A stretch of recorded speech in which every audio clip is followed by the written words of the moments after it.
I thought for this session it might be good to introduce you to, I mentioned earlier on that students are often courageous and creative in sharing their faith. So I thought I would just show you some visual illustrations of this from around Europe.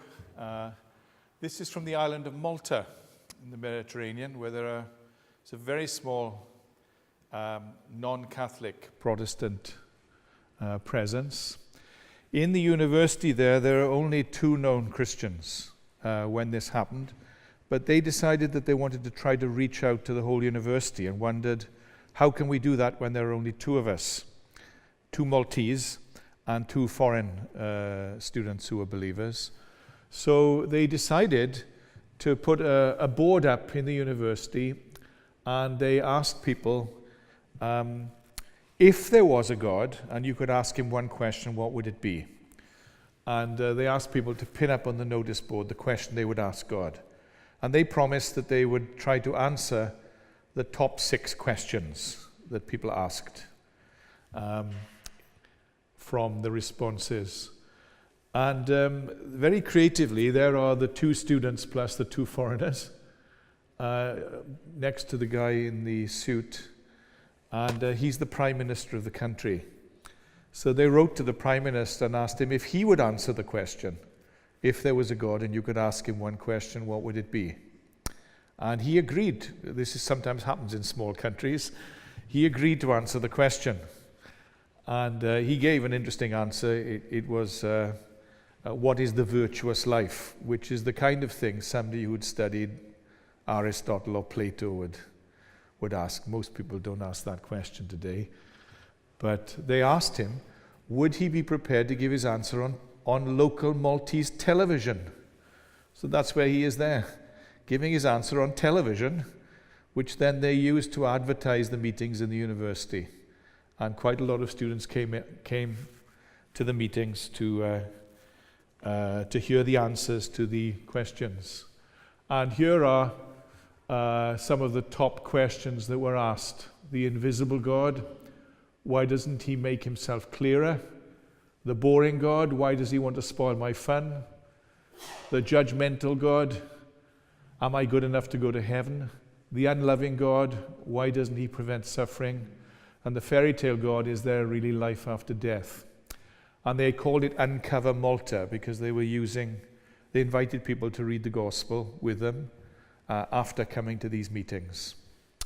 So that's how they used the Bible discussion groups together with the question and answer. And I was there. I think a large number for Malta came. I think it was about 40 people came, which was very good when there were only 4 Christians in the university. But they did something similar this is in Serbia. This is an illustration of how to connect with the culture. The guy on the left is a famous guy who is ethnically Serb but grew up in Australia, called Nick Vujicic. He was affected by thalidomide, and so he doesn't have arms and legs. He became a believer in his teens, and often speaks and has a poster which says, with a photograph of himself, there are 2 routes in life, better or bitter. Choose better. And he speaks about how he chose the better way of following Christ. Anyway, he went to Serbia to speak to some student events there. And the leader of the student ministry knows the guy on the right, Novak Djokovic. So he phoned Djokovic and asked him, would you do me a favor? Would you go on television and advertise our meetings in Serbia with Nick? So he came to meet him, and that's in Novak Djokovic's own cafe. He has a cafe in Belgrade. I've been there. And so on television, he advertised these public meetings, which Nick was speaking at. I think there are about 30 students in the group in Belgrade. This is what happened. 700 came. That's in the law faculty in the university. Biggest student meeting in history in Serbia. Because of their creativity and their courage. See the mixture? Those of you who are in high school or university trying to connect courageously. And then they arranged a meeting for him in anybody interested here in football, in the Partizan Belgrade football stadium. There it is, full, after the TV program. And you had John Lennox here. This is from Vienna, where the students invited John to give a lecture on Hat die Wissenschaft Gott begraben, has science buried God. And I was there when this happened a few years ago. We asked the professor the head of the chemistry faculty, if she would allow us to use the biggest lecture theatre in Vienna. And she said, well, I don't think you'll get more than 50 people, but you can have it. It holds 1,000. The night of the presentation by John, the professor of chemistry turned up at 10 to 7 to come into the lecture, which started at 7:30. There was already an overflow of 300. And the student group is only 40, 50 people in the city.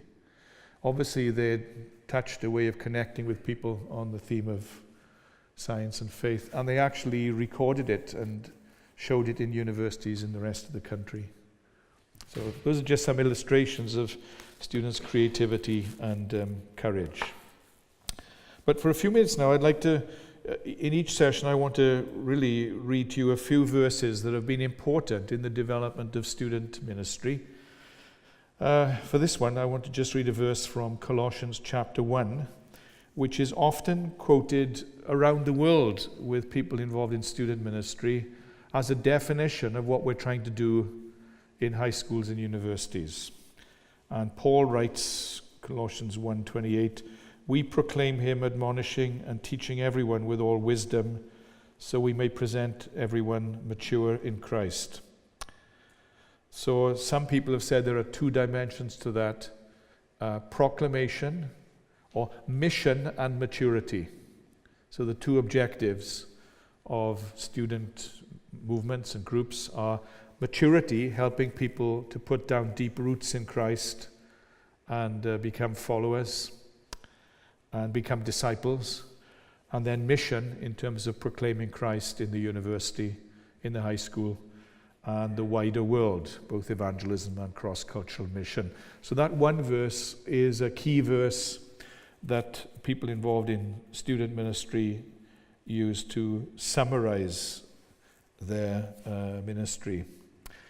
The other is from the same chapter, chapter 1, and this is a passage which people have often used to relate to the theme of this session, which is Christ, the university, and the church and the educational world. And I'll read those few verses in a moment, chapter 1, verses 15 to 20. Because if we look at the roots of the university, they really have their roots in Europe, in the monasteries, the Catholic monasteries in the early centuries.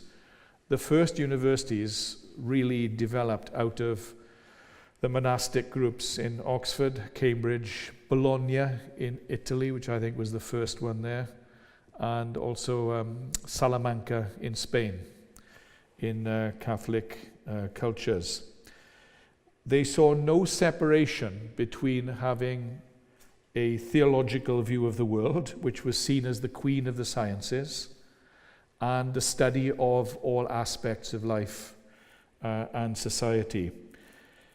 At those times, as the universities were being established, they saw themselves as viewing the world through a telescope, through the prism of scriptures applied to the whole of life, the study of science, the humanities, and so on. And theology was integral to that.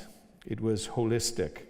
These days, in the university context, there's been a separation of the disciplines so that reality is often viewed through a microscope. So there's no connection between physics and history, between geography and mathematics often. They're often segregated off, and often, particularly the visual disciplines like study of art, and painting and sculpture, is pushed off to the side. And often you find in the church that the church has little to say about those disciplines, which is a real shame, I think.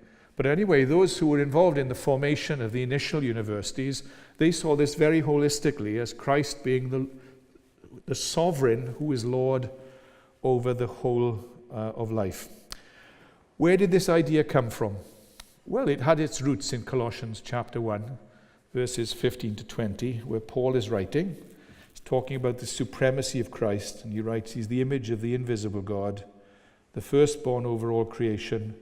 For by him all things were created, in heaven, on earth, visible and invisible, all things, whether thrones or powers, rulers or authorities, all created by him and for him. He's before all things, and he holds all things together. And it talks about him as the head of the church and the fullness of God dwelling in him. And later on in the chapter, he exhorts the Colossian believers, whatever you do, do it with all your heart as unto the Lord. And he says that in the context of speaking to slaves. Now, some theologians have tried to argue, especially liberal folks, that here Paul was trying to justify slavery. I don't think it's that. He's taking the worst occupation in society, where people have no freedom, and he's saying, even if you're in that situation, you can apply the Lordship of Christ in your living situation or your work. So he's seeking to apply the Lordship of Christ to every sphere of life. Now, therefore, one theologian in an earlier century talked about this passage showing that Christ is the integrating center which holds everything together. And Luther and Calvin saw this really clearly, whether it came to the world of the visual arts or education or other spheres. In fact, I've been reading about Luther's view of education in the last year in research for this book, and it is amazing. He argued that the progress of the Christian faith in Germany particularly, but more widely in Europe, was dependent on the establishment of schools and universities for the education of people, because he was confident that as the biblical worldview was taught in schools and universities, that he would capture the imagination of peoples. When Luther, under God, created the birth of the Reformation in 1517, there were about 8 universities in Germany. Luther and his followers, by the time he died, there were 60. So there's a massive growth in universities in Luther's period, and so many people around him were really gifted academics. They were very brilliant. And they believed in the sovereignty of Christ, the Lordship of Christ over the whole of life. They saw no separation between faith and reflection. But what's also interesting is Luther's view of schools, and especially girls. You girls, you owe a lot to Martin Luther, because he argued when the Reformation occurred, most girls left school when they were 11, 12, 13, and the schools had just boys. By the time Luther died, he had insisted, working together with the German princes, that girls should be educated equally with boys.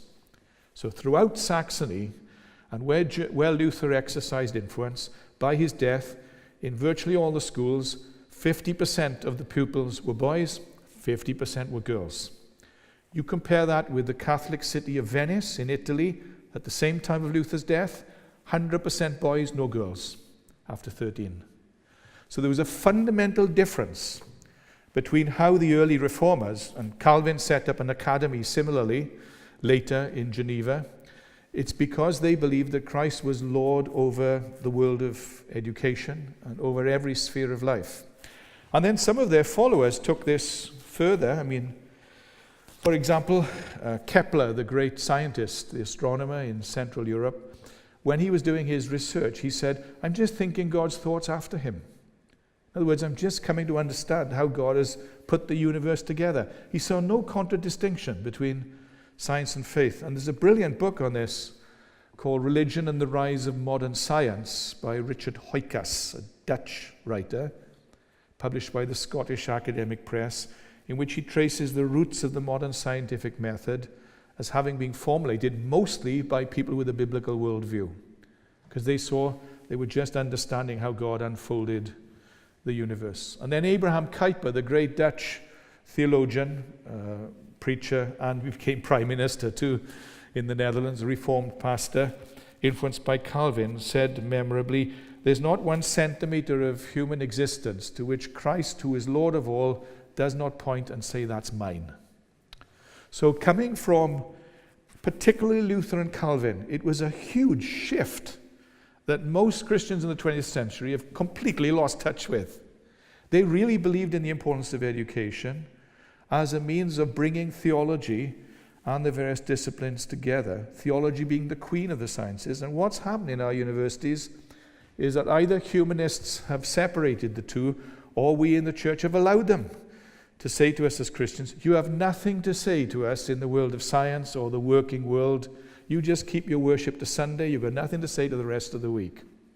And it's all happened in the last 150, 200 years in a European context. Now, one of the consequences, the two theological consequences of this passage are that they affirm the sovereignty and the lordship of Christ. And secondly, Paul argues that all work and study has value. Whatever you do, do it heartily as to the Lord. And it's obviously immoral. So whether it's accountancy, investment banking, politics, some people think Christians can't be there. But unless it's obviously corrupt, the Lordship of Christ can be exercised there as salt and light in society. Now this is important because the church historically has always struggled with how to relate to the world. And we've usually gone one of three ways. We've either argued for separatism. That's what I grew up with in the church I became a believer in Wales. It's the dominant view in many evangelical churches around the world. And it comes from the notion, come out from amongst them. We have nothing to do with them. I don't think it has any biblical substance.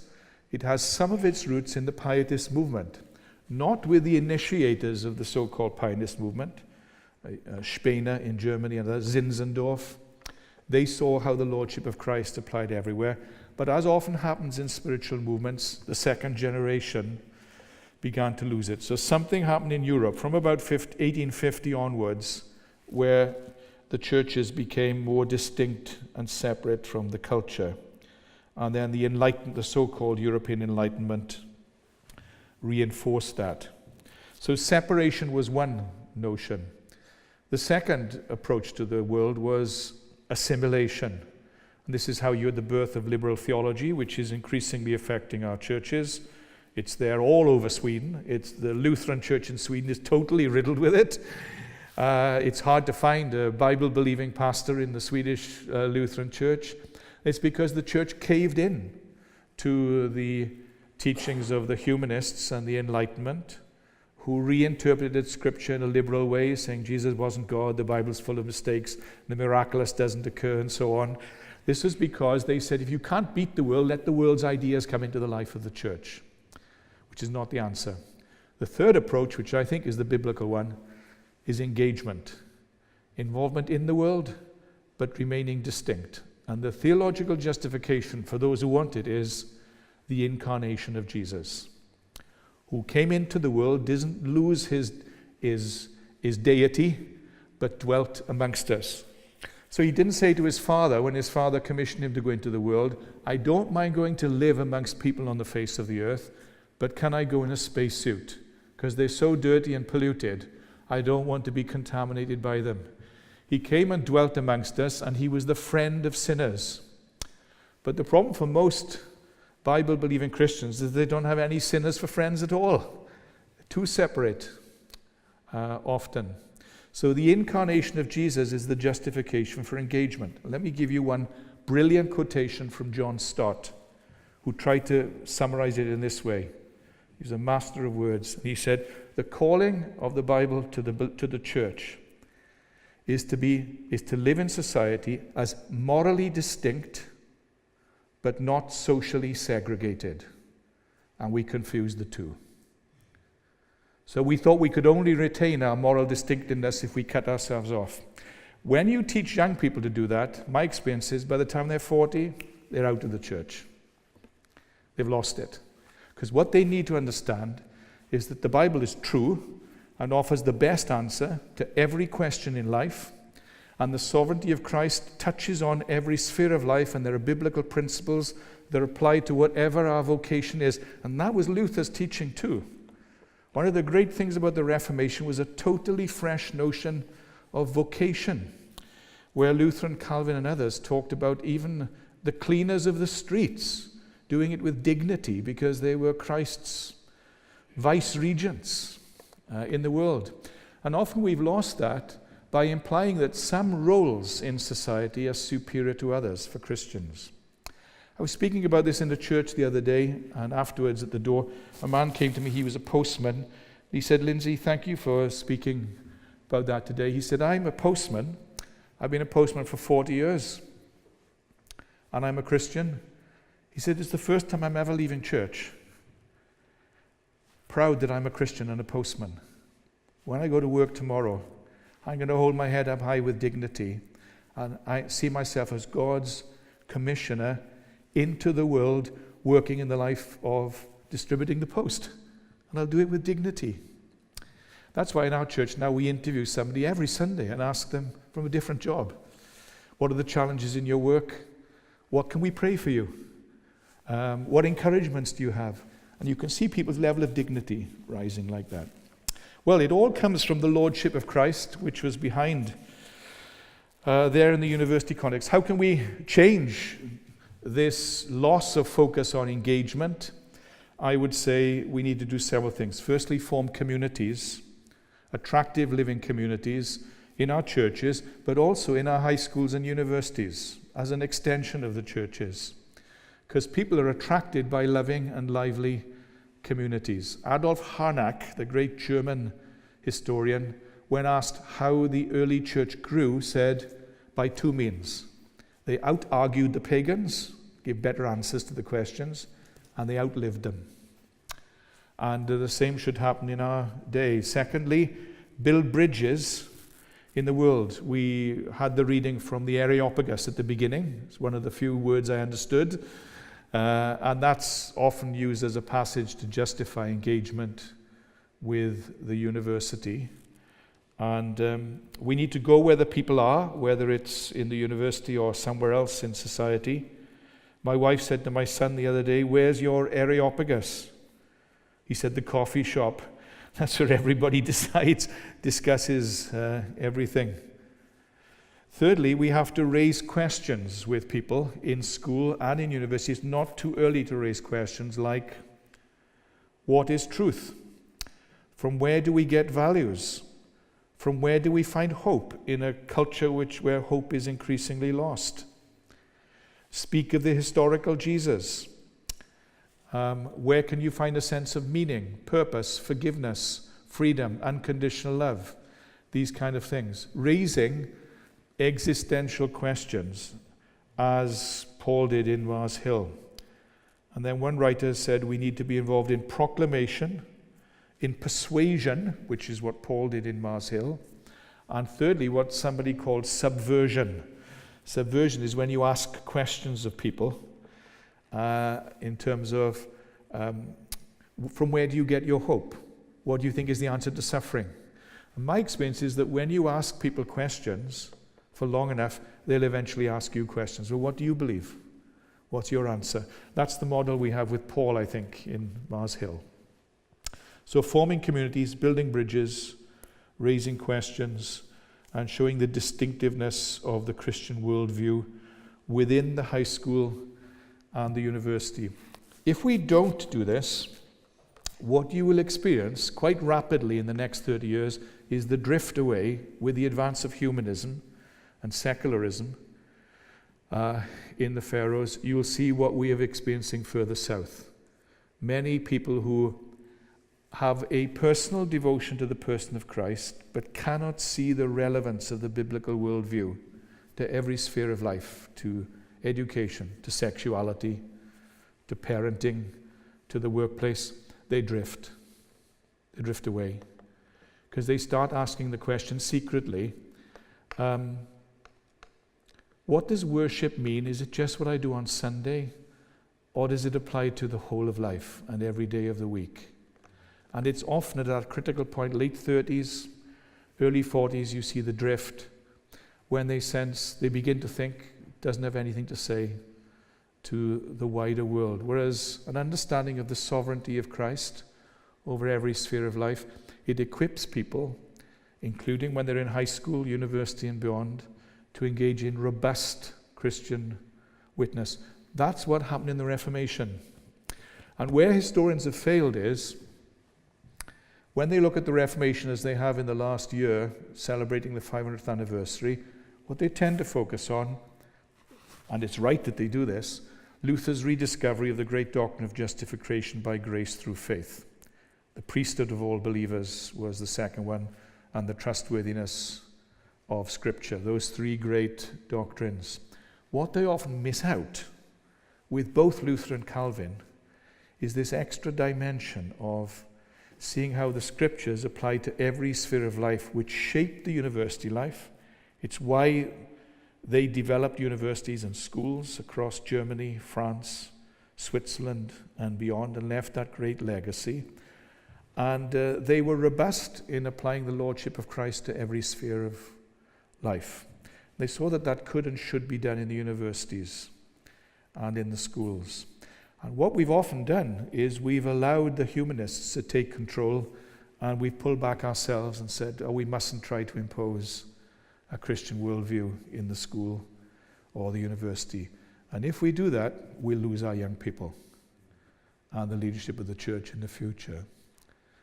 So I think from Calvin, Luther, from the Scriptures, from Colossians, we need to see how the Lordship of Christ is central to the growth, the birth and the growth of the university and the schools, and we need to get back in there and to engage. And it requires harder work.